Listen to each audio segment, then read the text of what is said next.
Bienvenue sur le plateau de La Voix est libre et bienvenue à ceux qui viennent de nous rejoindre. Retour donc pour cette deuxième partie d'émission avec nos invités. Philippe Marini pour l'UMP, Gilles de Mailly pour le Parti Socialiste et Franck Briffaut pour le Front National. Messieurs, on répondra peut-être tout à l'heure à la question de Gilles de Mailly, mais j'aimerais qu'on évoque d'abord quelques instants un dossier qui continue de faire polémique, le canal Seine-Nord.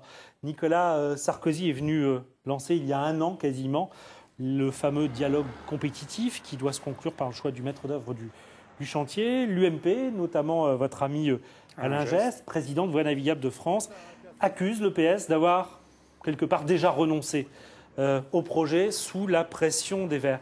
Il se fera sous la présidence de François Hollande ou il ne se fera pas ce canal Seine-Nord? Eh bien, la question a été posée à François Hollande lorsqu'il est venu à Amiens parler de la jeunesse, mais on l'avait interrogé là-dessus. Je crois que sa réponse est aussi claire que la mienne. Ma position est connue. Je suis favorable à des opérations importantes, structurantes pour nos territoires, pour notre pays. Et je considère que l'élection de François Hollande va permettre d'intervenir au niveau de l'Europe pour qu'il y ait encore davantage de financement. Je crois que c'est l'objet des débats actuels sur le rôle de l'Europe dans la relance économique, en particulier en France, mais dans l'ensemble des pays européens, pour enfin tirer d'affaire des pays, y compris comme la Grèce. Franchement, chers collègues, la question est très claire. Non, elle n'est pas claire du tout, du tout. Elle est à l'image de ce président qui peut, jusqu'ici du moins, tenir des discours différents devant des assistances différentes. Je suis président de l'association Seine-Nord Europe, créée en 1995, et qui est, vous le savez, le groupe politique et professionnel qui milite depuis l'origine, sous les majorités successives, pour le canal Seine-Nord. Compiègne étant le débouché du canal. J'ai interrogé par écrit les candidats, en particulier François Hollande. J'ai reçu sa réponse il y a quelques jours. C'est une réponse qui prend tellement de précautions que je ne sais pas dans quel sens elle va. N'est-ce pas? Alors, je sais que je non, mais, pas, donc, mais écoutez, cette lettre est à votre disposition.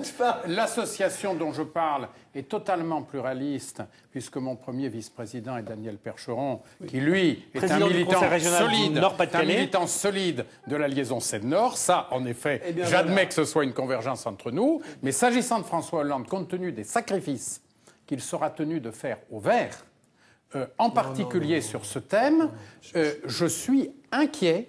Je suis inquiet pour Seine-Nord Europe. Et c'est un des tests importants de la nouvelle présidence. Alors maintenant, on parle de croissance, d'initiative de croissance en Europe. On parle d'obligations, n'est-ce pas, d'obligations européennes. Très bien. Quelles sont les contreparties? Plus de solidarité, plus de délégation de souveraineté, n'est-ce pas? Est-ce que c'est cela qui est voulu par notre électorat? C'est un réel sujet. L'Europe ne doit pas être une fuite en avant vers toujours plus d'intégration, mal comprise par l'opinion publique. Et je crois que s'agissant de Seine-Nord Europe, il y a un plan de financement à 98%. Eh bien, il faut aller jusqu'au bout de ce qui a été décidé. Franck Briffaut, pour ou contre ce canal et qui ouvre en même temps le débat européen? Alors, nous sommes exprimés à la région là-dessus. Nous avons dit qu'il fallait d'abord poser les bonnes questions et pas en faire un enjeu politique au sens strict du terme. À quoi sert-il ce canal et à qui est-il utile? Incontestablement, nous avons dit que ce canal était incontestablement un projet d'intérêt européen et national, et que les financements, bien évidemment, devaient tenir compte de cet intérêt européen et national. Donc la clé de financement devait donc engager prioritairement l'Europe et l'État. Nous avons dit que la participation de la région devait être proportionnelle à l'intérêt régional, soit porté intrinsèquement par le tube lui-même, mais le tube lui-même ne nous apportera pas grand-chose si nous voyons passer les péniches et qu'elles ne s'y arrêtent pas, ou par les interfaces que ce canal apporterait, notamment sur les plateformes multimodales. Nous avons pour l'instant eu des réponses très évasives quant à la plus-value apportée directement à la région Picardie et donc en rapport au financement de la région. Donc les questions posées à VNF, on n'a pas eu véritablement de réponse, car eux, ils veulent surtout, c'est le tube. Bon, il y a un certain nombre de plateformes qui ont été décidées. À mon avis, il y en a une de trop. Il en faut 3, pas 4, parce que les plateformes, si elles sont sur tous les segments, non, mais le problème, c'est quel flux? On a posé la question à VNF pour quel flux? Ils ne sont pas capables de nous répondre. Pour notre part, nous travaillons dans l'ordre. Quand on nous dira pour transporter quoi, nous dirons quelle plateforme et où on les met. VNF n'a pas été capable de répondre à cette question. On a posé des questions sur les interfaces avec le réseau ferroviaire. Rien, pas de réponse. RFF n'en a même pas entendu parler. Il ne sait même pas comment il va faire. Nous voudrions avoir des réponses à ces questions simples avant de nous engager dans un projet qui, au bas mot, reviendra au bout du compte à 6 milliards d'euros. Il faut arrêter de faire croire le contraire, il finira comme ça. Alors que des régions comme le Nord-Pas-de-Calais et l'Île-de-France, évidemment, soient plus impliquées, c'est normal, ils sont au bout du tube. Nous sommes au milieu. Donc la participation régionale, pour l'instant, j'aimerais savoir à l'aune de quoi elle va se faire. La plateforme de Longueuil-Sainte-Marie, elle démarre et la construction commence cette année. Moi, je voudrais aussi quand même, je suis interpellé par le fait que c'est un projet européen et que plus on avance, plus l'Europe se retire. L'Europe apporte 450 millions d'euros. Elle est en deçà de son engagement initial. Et quand on entend le discours, notamment de certains élus néerlandais, qui se disent qu'aujourd'hui, avec la crise économique, l'Interland du port de Rotterdam va devoir être repensé. Ne frappez pas sur une des rares initiatives de croissance. Laissez-moi répondre, M. Marini, vous n'êtes pas tout seul, contrairement à Compiègne. Donc je vais simplement dire, j'aimerais qu'on pose les questions dans l'ordre, qu'on y réponde. On vous a compris. Et que chacun doit apporter le financement par rapport à l'intérêt. Un mot, Gilles de Mailly, pour passer après autre chose. Je pense que ce dossier peut être exemplaire. Parce que d'un côté, on a tenu des discours, on a fait comme si tout était réglé, on n'a pas forcément, et on n'a pas réglé le problème, c'est le seul point d'accord que j'aurai avec vous.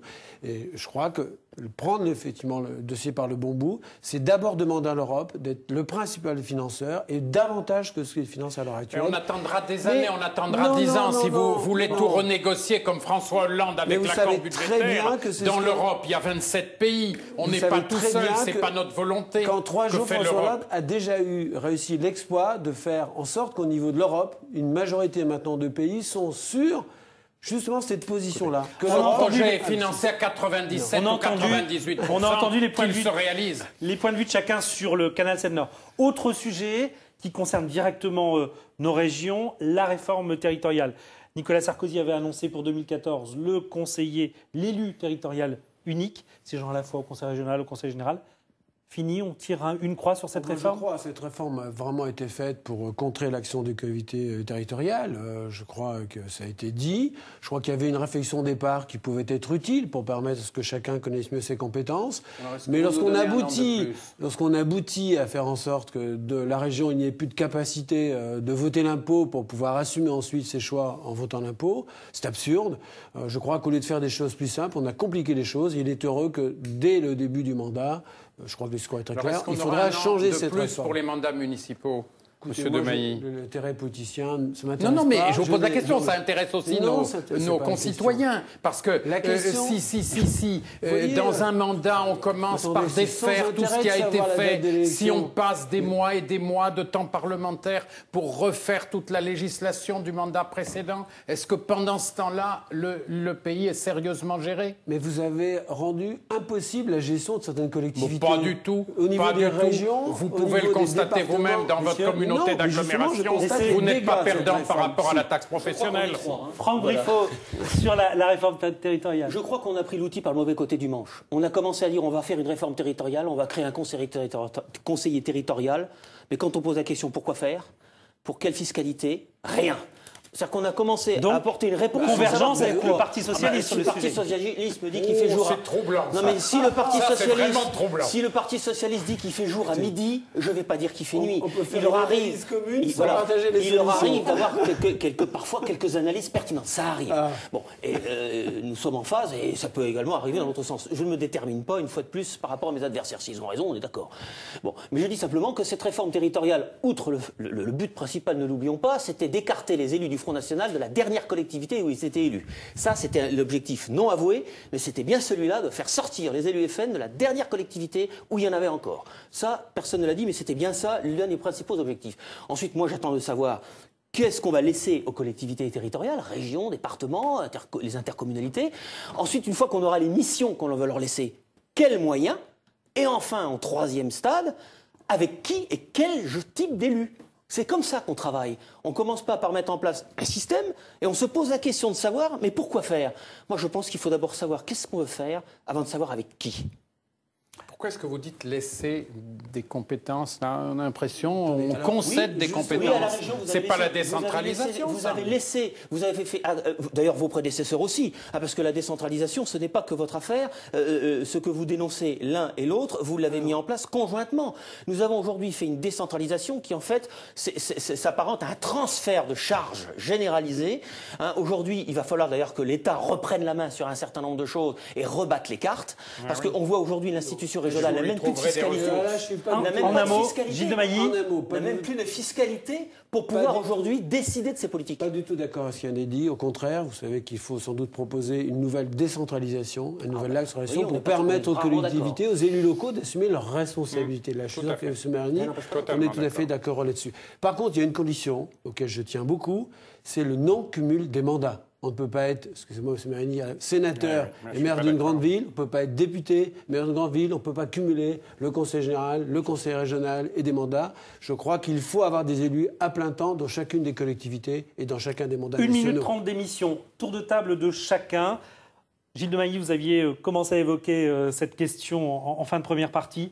En cas de duel PS-FN, par exemple, Philippe Marini, vous voterez pour qui? Le premier tour vient avant juin. le second. Je ne veux pas tomber dans le piège de Mitterrand. Ce piège a été trop efficace depuis une trentaine d'années. Gilles de Mailly, de votre côté. Très clair là-dessus, et on l'a prouvé lorsqu'on a eu à faire un choix entre Jacques Chirac et Jean-Marie Le Pen.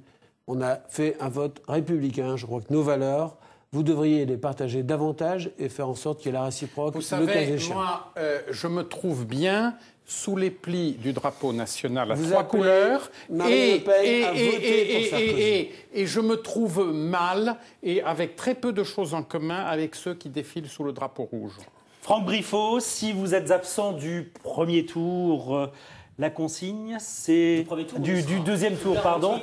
À l'issue du premier tour, si vous êtes absent, la consigne, c'est le vote blanc, comme Marine Le Pen au présidentiel? Je vous rappelle que Marine Le Pen n'a pas donné de consigne.